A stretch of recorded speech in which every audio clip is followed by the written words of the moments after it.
Hey everybody, Caleb with Almond Landscapes here, or a landscape design build company based in Southeast Ohio. In this video we're going to be talking about how to clean, and then another video how to seal a paver patio. So check it out, follow along, like and subscribe.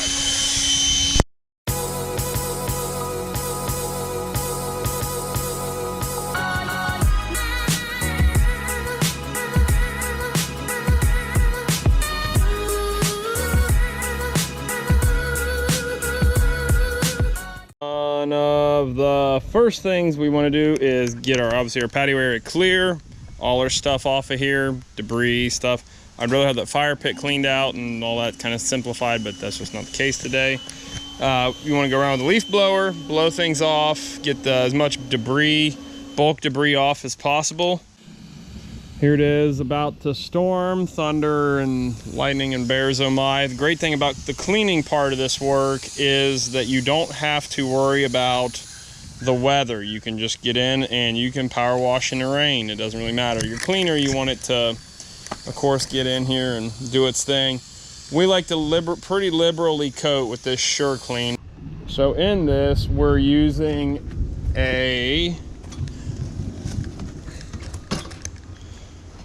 Sure Bond SEK brand here. Sure Clean. This is a good cleaner. We really like this. They're the one they gave us material for this project, and we've bought a lot of it and we use a lot of it. We're just going to go ahead and mix up a bunch of it in a bucket here, and we're going to flood coat it. You want to be careful. Always read and follow label instructions. It'll give you the mixing instructions and all that too. But what we're going to do is take this and we're going to do what we're calling a flood coat. I don't have the kit that I wanted to use with this, but you can take a squeegee or a broom. We have actually like these awesome little brooms in the kit, and I'll talk about this kit in a minute, that mounts onto a broom handle, so you can kind of push this around and squeegee it around. You don't want to let it dry up. You want to let it kind of work around, do its thing here.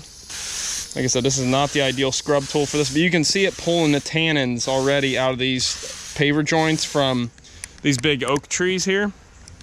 And we got a low spot that's developed here from a root that's heaving my my slope across here.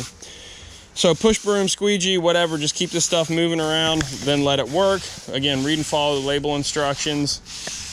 Agitated like this, you want to watch your splash, make sure it doesn't get on anything it shouldn't be getting on. Hey Britt, see if you can get enough. You see all that gunk on there? See if we can get some up on there and get that nice and cleaned off. But you can just see it's crazy. It's starting to lift these tannins. Again, you see that dark color coming out of there. This is a great indicator and a great show, an example of why pavers need to be at a proper slope so things drain and self-clean. This is back when I was putting pavers in at about a percent and a half slope. They need 2% slope, but I digress. We got roots heaving it in a couple places, but we didn't disturb the roots because we value the trees more than a paver repair. We can do the paver repair more easily than we can kill the trees and lose out on all this valuable shade, because we are south facing. What up, South? How you doing?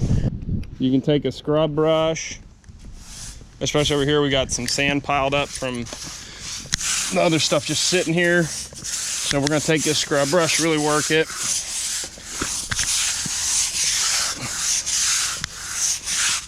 You can see that dirt just lift. It's crazy.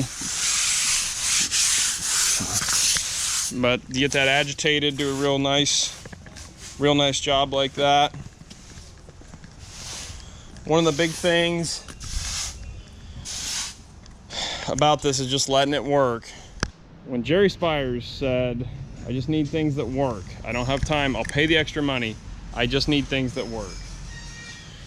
I understand what he said now. At the time I didn't have enough money to understand what he meant, but now that I've been deep enough in business, buying the right tools that work when you need them, I so get that now. So, because the downtime, you can't have the downtime. Britt, have you're timing this? So we're letting this sit and agitate. So we don't do a lot of cleaning work, but we do enough, and we're trying to systematize everything. So we will have a basic tote, which this is the Patio Clean and Seal Kit, and it has everything we need in it, minus my special broom, which is why you should always go through a checklist on your jobs. It has got everything from xylene, which is good for cleaning your sealer things out, measuring cups, scrub brushes, slip foam rollers, which are great for when you're applying your sealer. Travis has some masking tape and stuff in here from when he was painting or marking off for another project for the ceiling. Some clear plastic sheeting to protect other places. Again, when you're sealing mostly. We're just talking cleaning today. Lots of scrub brushes, rollers. This wet and forget is a great thing to come out a couple days ahead on your property. And guys are down there dumping off some debris. Here at the house, we got an area we're filling in down there. But it's great to have this kit like this that has a checklist of everything you need, and so that way people know to A, just go through the checklist, and B, what they need is in that box, in that tote most likely. The tough and challenging thing about cleaning and sealing work is the fact that you have to do so much running and prep work and stuff like that. So for this to be a successful project, you've got to meet the client, you got to sell the project, you've got to come a day ahead to assess the project, or you got to come prior to assess the project.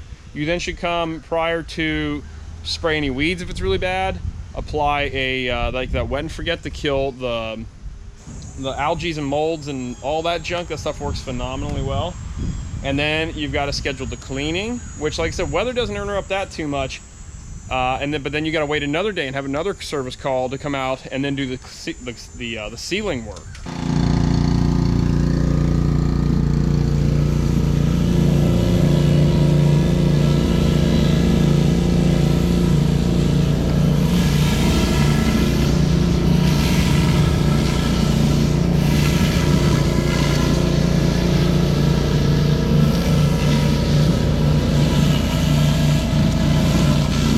So that is a surface cleaner.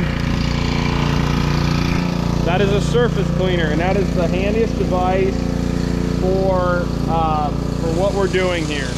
It does the best job because it's the most uniform. It keeps those sprayer nozzles are rotating in a circle, and they keep a super consistent elevation over the patio, as opposed to using a spray wand where you've got to be very consistent and uniform and methodical. You've seen it where people try to clean their patios and stuff. It looks like they've been writing like Arabic or Hebrew or cursive or something.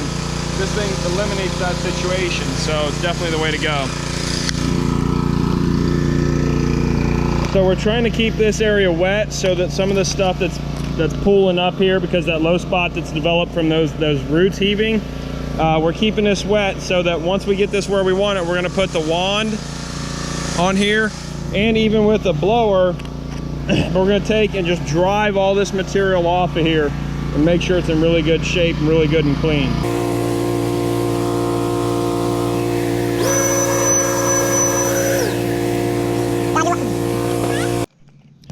Our power wash work is complete. We did a bang up job because it's our house. I don't know how many times.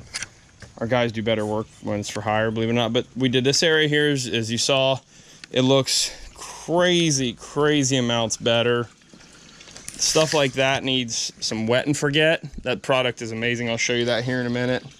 A couple things with when you do a cleaning job is sometimes there's gonna be stuff like this is where I made maple syrup last winter, and the burners scorched my pavers right there, so that would need an actual like cleaner, like an actual like heavier cleaner, like a oil and rust remover maybe. But when you're doing that power washing, sometimes that sand is going to chunk out in some vulnerable spots, and so you're going to want to be prepared to deal with that, or tell your client they're going to need to sand in after you're done. For the most part, that sand is going to need a 3/8 inch deep segment or section to actually really get to where it binds into the paver. Anything shallower than that, you're going to run it and check the poly sand you use, make sure it matches the one that's there already. But the most of them are going to say they need 3/8 of an inch depth joint to truly bind in there. Otherwise, you might have issues with it flaking out after a while. So that can be challenging. So also make sure you do a test area with your sand. Make sure it is going to match the aesthetics of the rest of the thing. All these things I've mentioned, of all the things that can go wrong, is why I'm going to say this. Don't underprice this work. You end up eating a lot more time in these jobs than you might think. While the power washing itself doesn't take that long, all the other nuts and bolts around it to make it go, the sanding, the multiple visits, all that stuff. So you got to recover that time with money, and then also for callbacks and any little issues that a client might notice, and yada yada yada. All this stuff can be avoided with a pre-job checklist to the client of like saying, this is what this is going to include, this is what, you know, we have multiple visits, yada yada yada. Anything you can do to help justify your price is going to make a big difference. So, you know, keep all those things in mind. Are the vertical structures included? Are you going to power wash those? Doing the house is a whole nother ball of wax, and be very careful with that. But doing these flat surfaces, it's possible to make really good money doing this. You just got to have all your ducks in a row.